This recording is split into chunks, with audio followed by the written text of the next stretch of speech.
Se acabó el link y me quedó por la mitad. Continúa, estoy grabando. Ok, bien, voy a tratar de compartir.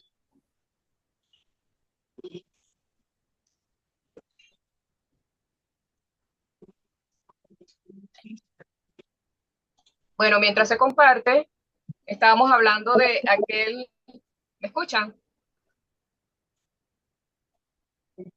Sí. Ok, estaba hablando de aquel publicano que estaba orando y él ni siquiera quiso alzar los ojos al cielo, sino que golpeaba su pecho y decía: Dios, sé propicio a mi pecador. Jesús dice: os digo que este descendió a su casa justificado antes que el otro, porque cualquiera que se enaltece será humillado, y el que se humilla será enaltecido. Vemos entonces la otra parte de, de este versículo, que dice que de ellos es el reino de los cielos. Bienaventurados los pobres en espíritu, porque de ellos es el reino de los cielos. Vemos algo importante aquí que me llamó la atención, que este verbo está en presente.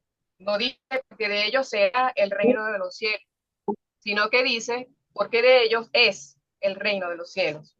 Entonces, todo aquel que reconoce su pobreza espiritual, que reconoce su pecaminosidad delante del Señor y que busca de Él, que va a Él contrito y humillado, creo que hay un micrófono por ahí abierto, todo aquel que reconoce su pecaminosidad, que va ante Dios con un corazón humilde, con un corazón pobre en espíritu, porque reconoce la necesidad de Dios, ya se hace partícipe de este reino. El verbo está en presente, dice, porque de ellos es el reino de los cielos. El reino de los cielos, entonces acá, no es una declaración en cuanto al futuro, sino una declaración en el presente. Esta parte es la razón de la bienaventuranza, porque ya nosotros disfrutamos de ese reino por la gracia de Cristo. La razón de que este verbo esté en presente enfatiza la realidad de que el reino de Dios está disponible para todo aquel que en la persona de Jesucristo va humillado delante de él y se perpetuará más adelante en los cielos cuando él venga y reinemos con él. Entonces, hermanos, reconocer nuestra pobreza espiritual es el punto de entrada a ese reino, y este es una certeza inmediata. Entonces debemos aprender a depender de Dios y no a depender de las cosas de este mundo. El reino de Dios es para aquellos que aman al Señor. Cuando amamos al Señor y somos pobres en espíritu, somos felices, somos bienaventurados, porque Dios está con nosotros. Entonces, hasta acá la reflexión, y espero pues que el Señor bendiga esta palabra en nuestros corazones y que vengamos ante Él con corazones pobres en espíritu, y vamos a orar entonces para poner esta clase en sus manos. Amén. Padre, en el nombre de Jesús, te damos las gracias por tu palabra, Señor, que nos enseña, tu palabra que nos enseña a cómo debe ser nuestro carácter delante de ti, Señor. Te doy las gracias, mi Dios, por las bienaventuranzas, por esta primera bienaventuranza que tú nos has enseñado hoy, ser pobres en espíritu. Ayúdanos, Dios, a depender de ti cada momento, a saber, Señor, que nosotros no podemos pagarte, Padre, todo lo que has hecho por nosotros, por la salvación de nuestras almas, por lo que nos das cada día, Señor, no podemos pagarte. Hoy dependemos de ti, hoy y siempre. Ponemos, Dios, esta clase en tus manos, ponemos a nuestra profesora Violeta en tus manos y dependemos de ti en esta clase, Señor, para que tú a través de tu espíritu abras nuestras mentes, nos des un espíritu de sabiduría, un espíritu de inteligencia, Señor, para que podamos absorber todo esto que se nos enseña y que podamos ponerlo en práctica. Bendice a cada uno de los compañeros, Señor, aquellos que no se han podido conectar. Ayúdales, bendito Padre, en el nombre de Jesús. Dejo todo en tus manos, Señor. Amén. Amén. Amén. Amén. Gracias por el devocional, la alabanza y la reflexión de la Amén. palabra. Amén.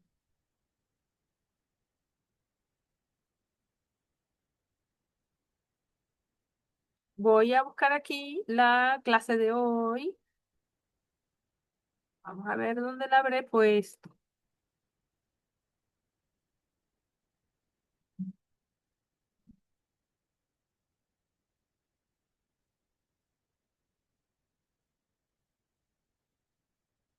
Para aquí. Hermenéutica por aquí. Hermenéutica. Hermenéutica. Aquí. Ah, caramba. Ahí vamos. Me avisan cuando lo vean. Ya se ve. Ok.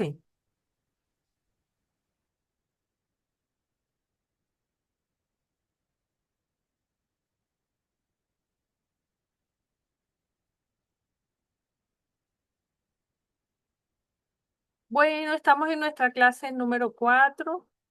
Este, hasta ahora, ¿de qué hemos hablado? Am, hicimos una breve introducción, algunos conceptos, ¿verdad? Eh, Exégesis, hermenéutica. Hablamos de también el lenguaje, el texto, el contexto. Este, y hemos dicho cuál es el propósito de la hermenéutica, pero todavía no nos hemos metido en profundidades.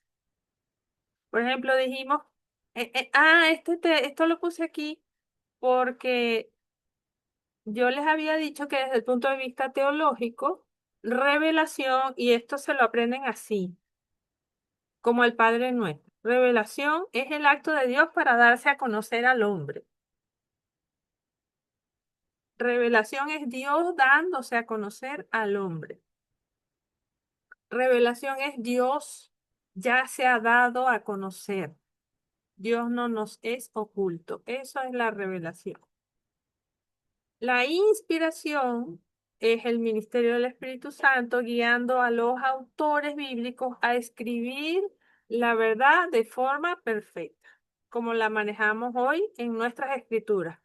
Nuestros textos son inspirados por el Espíritu Santo, quien escogió a hombres que se dejaron guiar, fueron inspirados y hicieron la escritura que nosotros tenemos hoy en día. Iluminación es el ministerio del Espíritu Santo para ayudar a los lectores a entender lo que fue revelado e inspirado. Entonces, cuando nosotros entendemos, cuando estamos leyendo y entendemos lo que Dios reveló de sí en esa escritura por inspiración a hombres santos, eso se llama iluminación. Esos tres términos son los términos correctos teológicos. La iluminación, entonces, es el componente espiritual de la comprensión de las escrituras.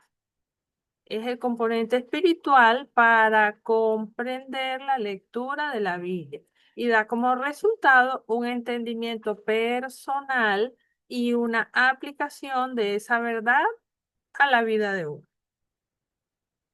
Yo quisiera saber si ustedes entienden estos conceptos.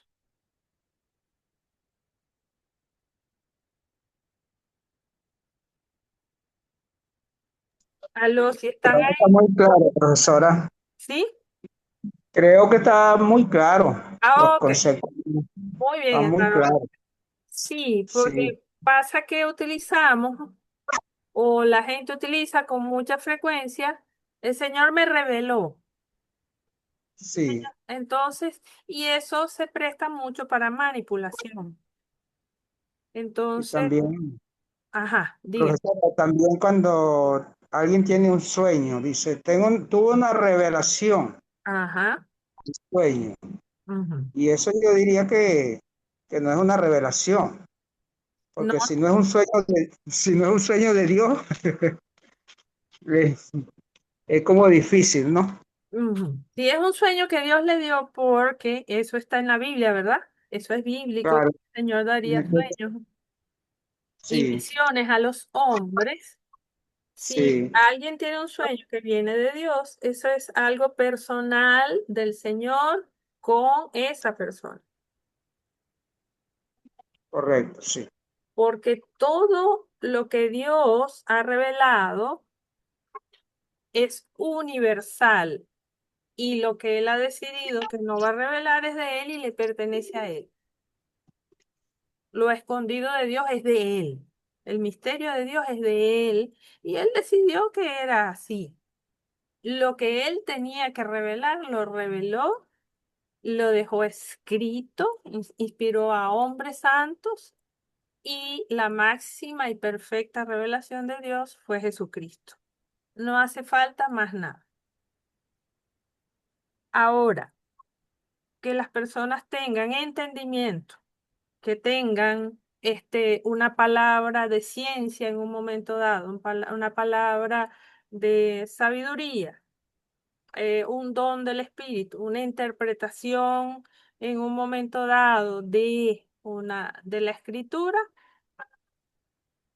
podemos decir que son dones en acción o es iluminación al leer la palabra del Señor.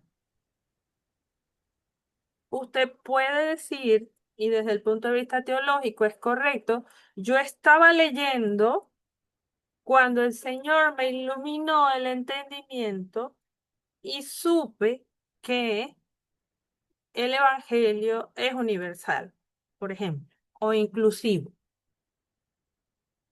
Es para que sepan que desde el punto de vista teológico es así y porque la palabra revelación y rema lo han utilizado mucho las corrientes neopentecostales, eh, sobre todo para manipulación, marketing y todas las características que tienen estas iglesias o mega iglesias, megas congregaciones que, bueno, que lamentablemente pertenecen a lo que es la teología de la prosperidad y lo que son es un gran marketing, mercado para muchas cosas, mezclado con palabra del Señor.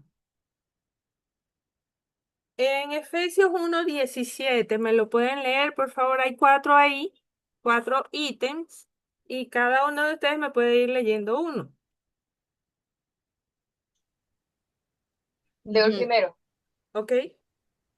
de la nueva traducción viviente, ¿no? Ujú. Efesios 1:17 y dice, y le pido a Dios, el glorioso Padre de nuestro Señor Jesucristo, que les dé sabiduría espiritual y percepción para que crezcan en el conocimiento de Dios. En este caso, fíjense que nueva traducción viviente, en vez de poner revelación, pone percepción espiritual.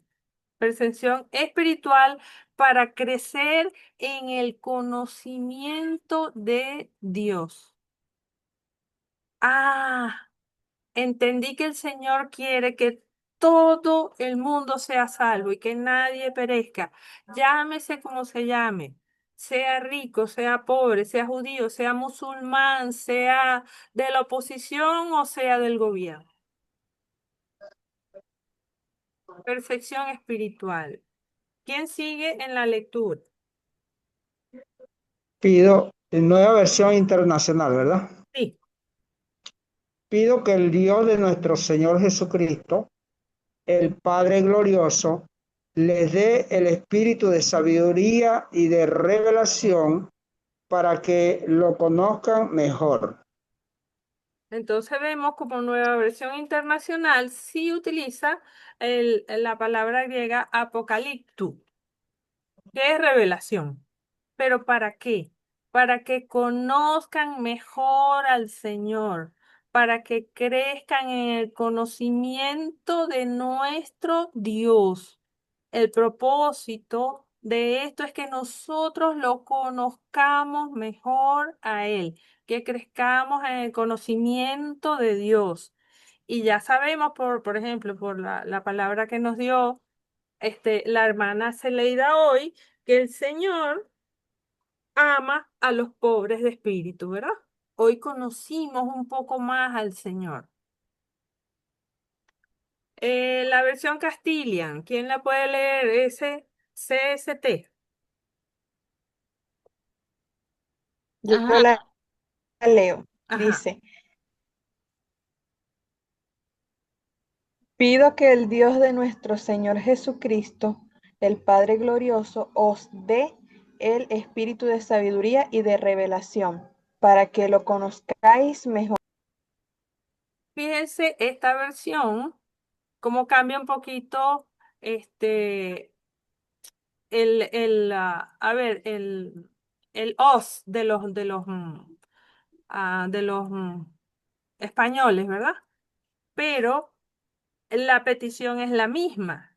Pido que el Dios de nuestro Señor Jesucristo, el Padre Glorioso, les dé a ustedes espíritu de sabiduría, sabiduría y revelación para una sola cosa, para que lo conozcas mejor.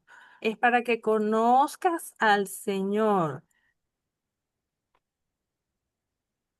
Y no, por ejemplo, para pararme en una tarima y cobrar $70 la entrada para decir, vienen cosas grandes para Venezuela. ¿Sí?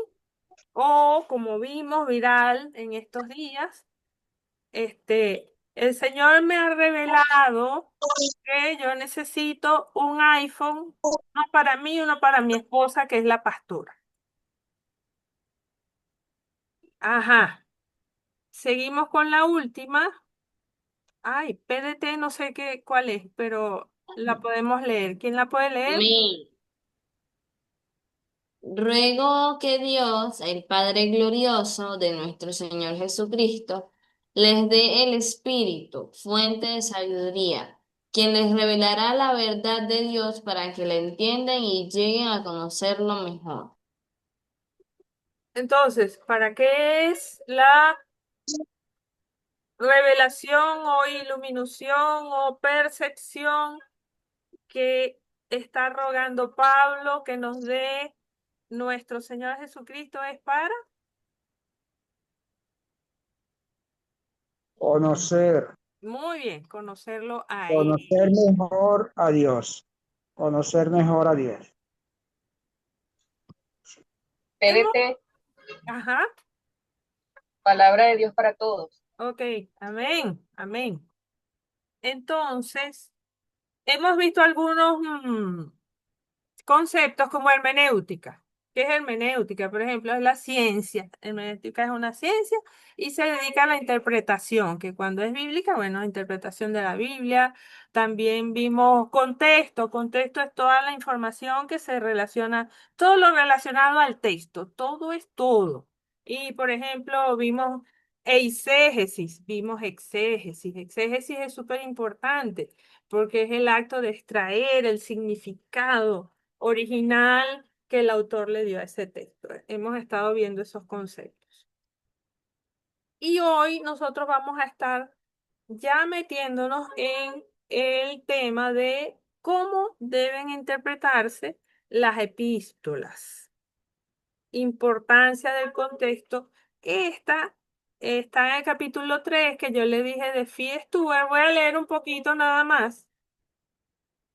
Entonces se ve que no es tan fácil interpretar las epístolas. Y si yo leo eso así, digo, entonces se ve que no es tan fácil interpretar las epístolas, es porque hay algo previo a eso, ¿verdad? Donde él estuvo seguramente desarrollando algún problema y después dice, ven que no es fácil interpretar las epístolas como se cree a menudo. Por eso es importante los contextos, el anterior y el que sigue. Así que debido a su importancia para la fe cristiana y porque así surgen tantos de los asuntos hermenéuticos más importantes, vamos a usarlas como modelo para las cuestiones hermenéuticas y exegéticas que vamos a tratar en el libro.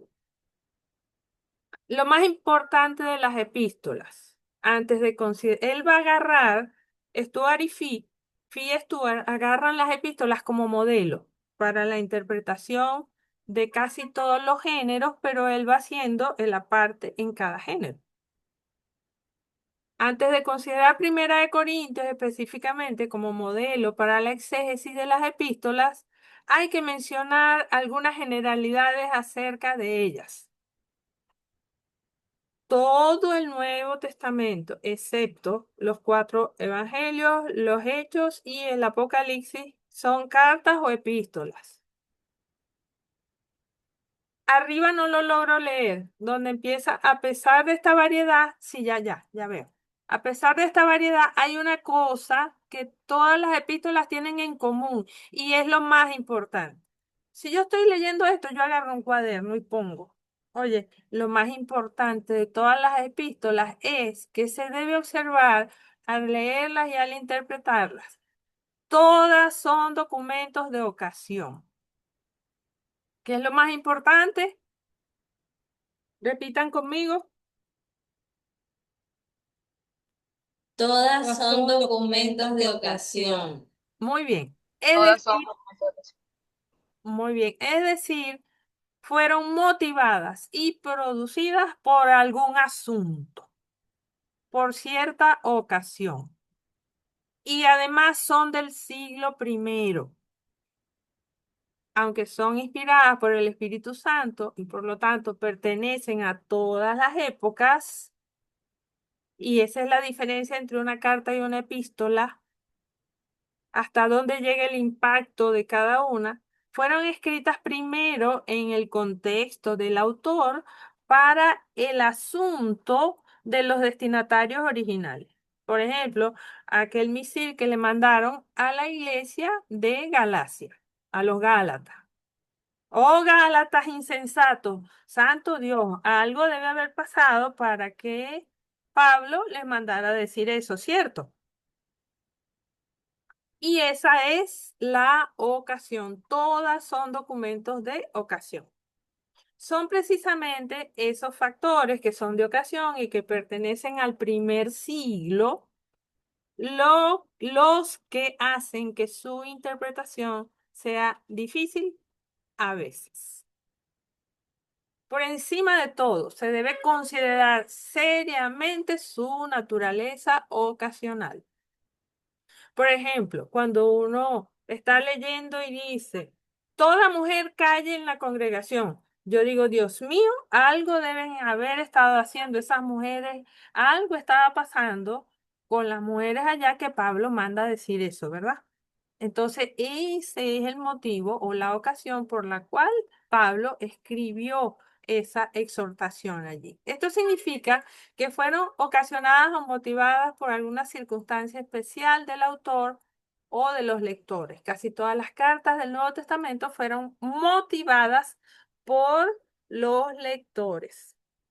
Entonces, cuando uno está leyendo una carta, uno está pendiente. Si uno ve algo ahí, dice, ay, ¿qué habrán hecho para que Pablo dijera esto?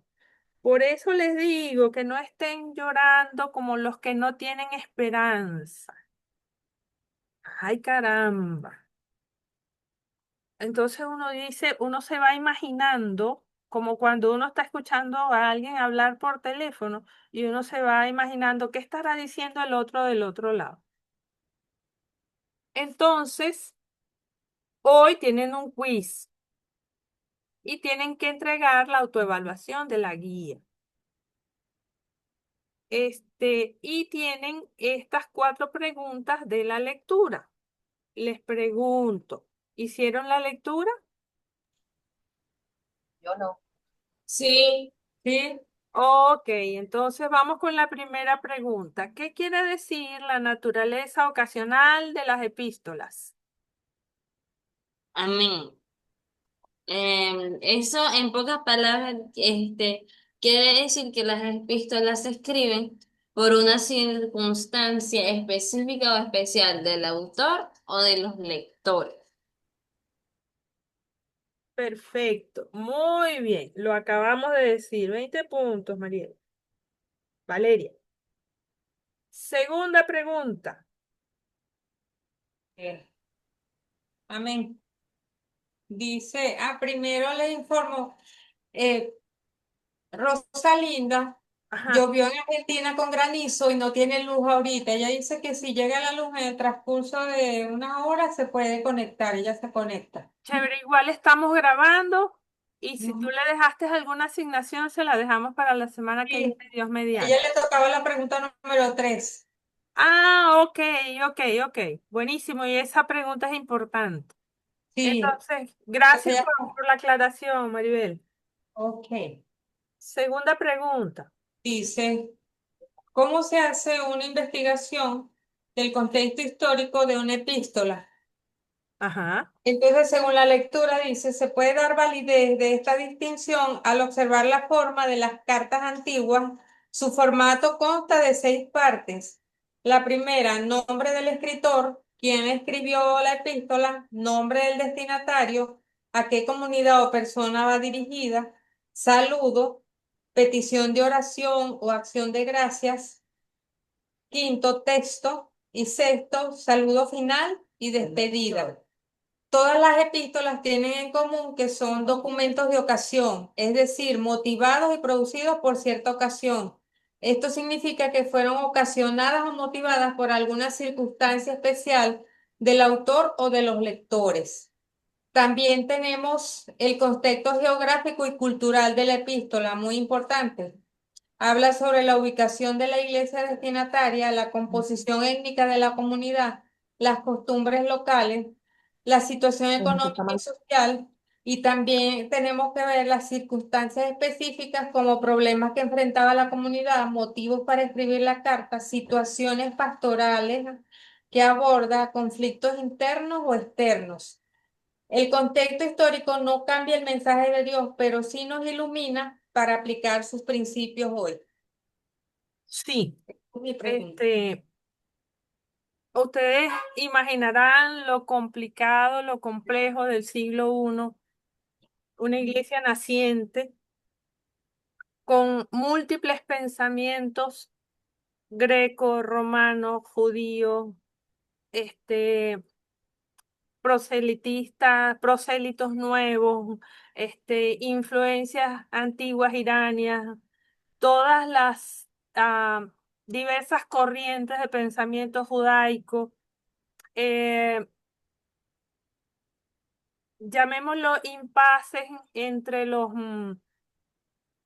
apóstoles, eh, el comportamiento de la gente que se iba agregando, el pensamiento judío tratando de entender esta novedad de Pablo, la resurrección de Cristo.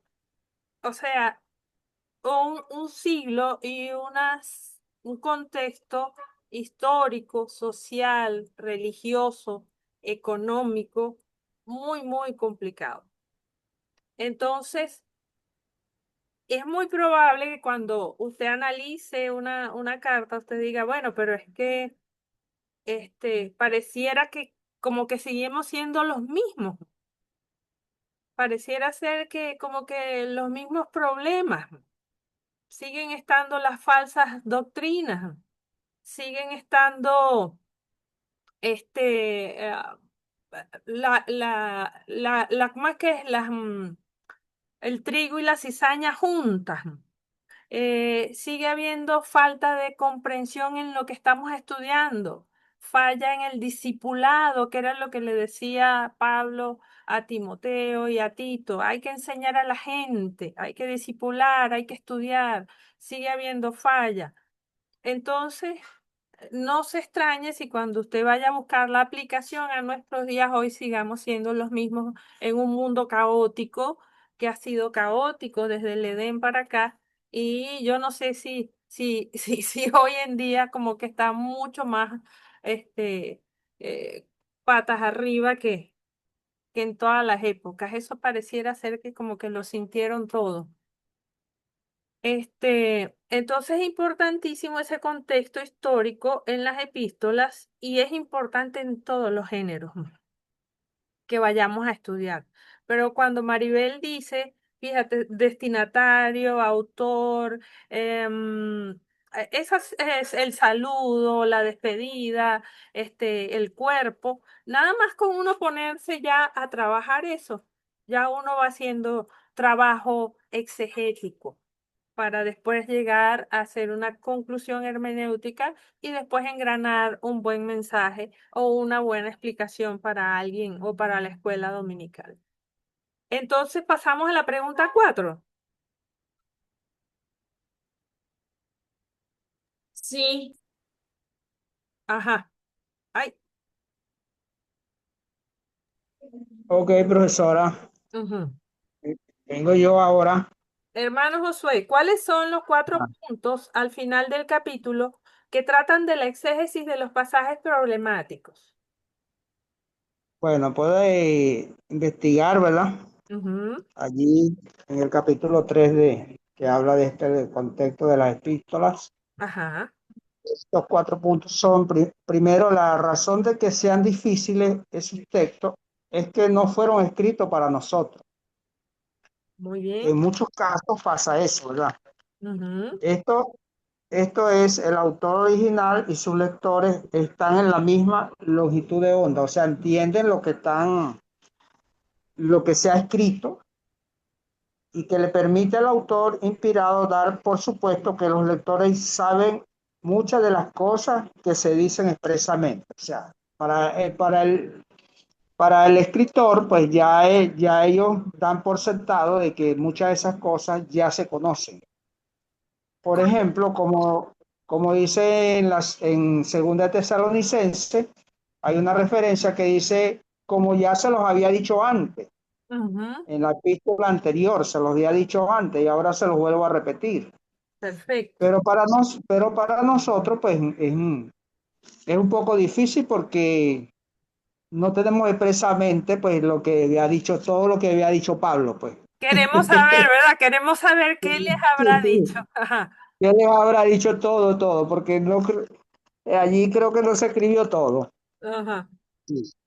En segundo lugar, el segundo punto dice, aunque no se pueda tener plena certeza sobre algunos de los detalles, muy a menudo el propósito de todo el pasaje queda todavía a nuestro alcance. O sea, podemos indagar más, investigar más para poder extraer, ¿verdad? Como es la exégesis, Muy bien. extraer de allí el significado, ¿verdad?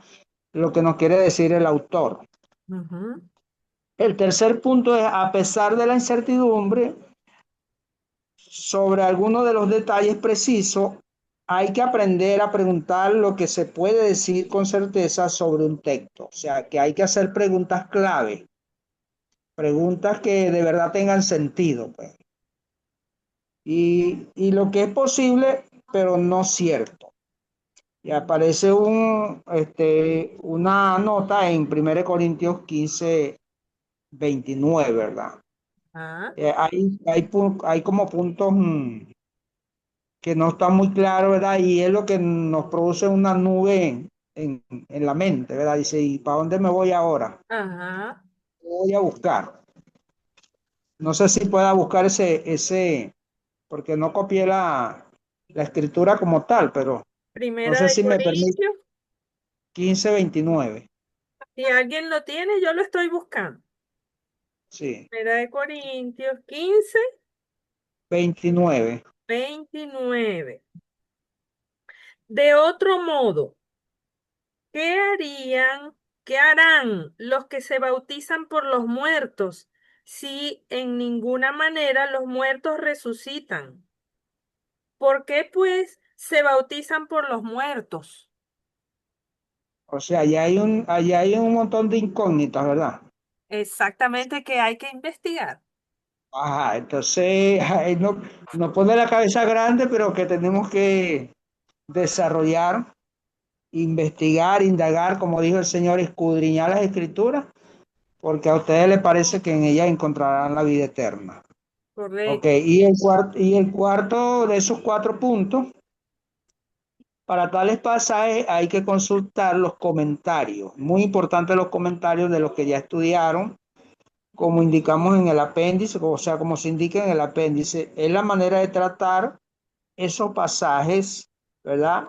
Lo que separa los buenos comentarios de los demás, porque hay comentarios que como que no se ajustan, ¿verdad? Pero sí hay comentarios buenos y uno se guía por una Biblia de estudio, pues que tiene muy buenos comentarios. Correcto. Ahí lo que hay que hacer entonces es buscar unos buenos textos para Sí, investigar. para eso llamamos a la profesora Violeta que tiene los mejores textos. Ay, amén, amén. Bueno, ¿tienen Ah, alguna pregunta de esto? bueno, yo diría que esto nos da como una luz en el túnel para uno, Ujú. Y para nos, uno guiarse. y nos da responsabilidad. Ah, por supuesto, claro. Ajá, Nos pone a trabajar.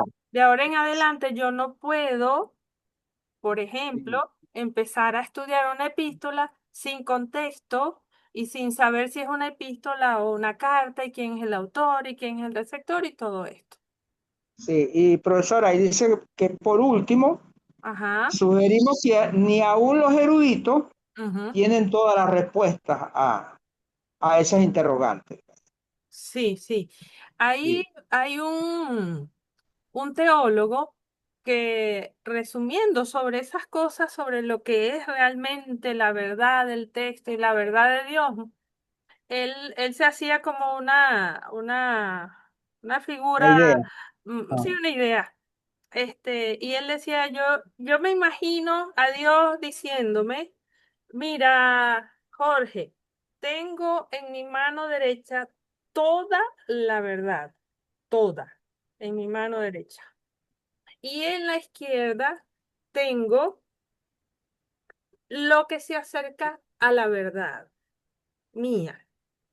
Lo que se acerca a mi verdad la tengo en la izquierda y toda la verdad mía la tengo en la derecha. Yo las pongo hoy delante de ti y te digo, pídeme la que tú quieras, la derecha o la izquierda. Este teólogo dice, yo le diría, Señor, dame la izquierda. Yo trataré de acercarme a tu verdad porque la verdad es tuya, solo tuya y tuya nada más, completamente tuya. Nosotros como seres humanos debemos ser humildes, como nos explicaba la hermana Celeide. No creamos que vamos a llegar a la verdad completa, pero sí el Señor nos da la capacidad a través de su Espíritu Santo para poder tener entendimiento de su palabra y poder aplicarla a nuestros días. Quizás no llegaremos nunca a la verdad completa hasta que estemos juntos con Él. Entonces, le tomo la palabra al hermano Josué. Cuando necesiten algún libro, algún comentario, hay bastantes comentarios bíblicos online, yo les he pasado, pero si necesitan, me avisan. Violeta, ¿tienes una Biblia de estudio? ¿Qué sugieres? ¿Tienes por ahí el diccionario Nelson? ¿Tienes, qué sé yo? Ustedes me dicen y me ponen en eso a buscar, pues, a buscarles un buen texto de consulta. profesora, Dígame. quiero acotar algo, Ajá, porque ahorita estamos viviendo un tiempo ajá, eh, que en la iglesia se ujú. han metido muchas cosas extrañas, Es correcto, en absolutamente. muchas iglesias. Y yo como yo conozco mucha gente, tanto en Valle Guanape como en Puerto La Cruz, en Barcelona, en Valencia, en Barina, por todas partes, y me comunico con ellos. Ajá, Me he encontrado con muchas personas que me han dicho barbaridades con respecto, por ejemplo, que ya ajá, no hay que congregarse porque eso no es eso no lo va a salvar a uno, congregarse, el que salva es el Señor. ujú, Y así muchas cosas. Entonces yo, en estos días me acordé de usted y ujú, busqué en la Biblia interlineal ajá, una palabra y el Espíritu Santo en ese momento me dio la aclaratoria, la iluminación, pues, ajá, la iluminación correcta. Yo le pude explicar al hermano, mira hermano, ve, ¿qué es lo que pasa? Si usted se pone a guiar por las redes sociales, lo van a confundir. No ujú, se guíen, no todo lo que sale en las redes sociales le va a decir la verdad, no. ujú, Primero usted tiene que buscar alguien que le dirija, que le instruya, ¿verdad? Alguien capacitado pero el mejor instructor es el Espíritu Santo. Amén, amén, así es.